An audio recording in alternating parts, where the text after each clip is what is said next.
പഴയ Indian captain Lakra accuse ചെയ്തിട്ടുണ്ടല്ലോ coach അങ്ങനെ സെക്ഷൽ ഹറാസ്മെൻറ്റ് ചെയ്യുന്നു. അതും ഇൻവെസ്റ്റിഗേഷനിലാണ്.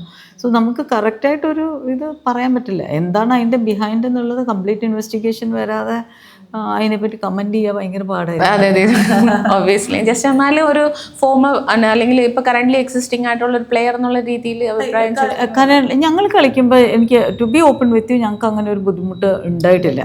എന്താണെന്ന് വെച്ചാൽ ഒന്നാമത്തെ സ്പോർട്സ് ഹോസ്റ്റലിൽ ഉണ്ടായിരുന്നു. പിന്നെ ഞങ്ങളുടെ കോച്ചസ് ഞങ്ങളുടെ UC കോളേജ് ഫിസിക്കൽ എഡ്യൂക്കേഷൻ കൊച്ചമ്മ എന്ന് പറയും. She's also no more. കൊച്ചമ്മ എന്നാണ് ഞങ്ങൾ വിളിക്കുന്നത്. ഏലിയാമ്മ ഇട്ടി എന്നാ പേര്. കൊച്ചമ്മ എന്നാണ് ഞങ്ങളൊക്കെ വിളിക്കുന്നത്. അപ്പം ആ സാഹചര്യത്തിൽ അവരുടെയൊക്കെ സപ്പോർട്ട് ഉണ്ടായിരുന്നതുകൊണ്ട് ഈ ഫിനാൻഷ്യൽ സ്റ്റെബിലിറ്റി ഇല്ലെങ്കിലും നമുക്കൊക്കെ പോവായിരുന്നു. പക്ഷേ ഒരു ഹരാസ്മെൻറ്റ് ഞങ്ങൾക്ക് ഉണ്ടായിട്ടില്ല. ഇപ്പോഴും ഞങ്ങൾ കളിക്കാൻ പോകുന്നുണ്ട്. കളിക്കാൻ പോകുമ്പോൾ നമുക്ക് അങ്ങനെ ഫീൽ ചെയ്തിട്ടില്ല. ഇപ്പം നമ്മൾ കളിക്കാൻ പോകുമ്പോൾ ഇപ്പം കളിക്കാൻ പോകുന്നത് അന്ന് ഞങ്ങൾ കളിച്ചിരുന്ന ആൾക്കാർ കളിക്കുന്ന അവരും കൂടെ ഉള്ള ഇപ്പോഴും ഞങ്ങളുടെ കൂടെ കളിക്കാനായിട്ട് ഇപ്പോഴും ഉണ്ട്.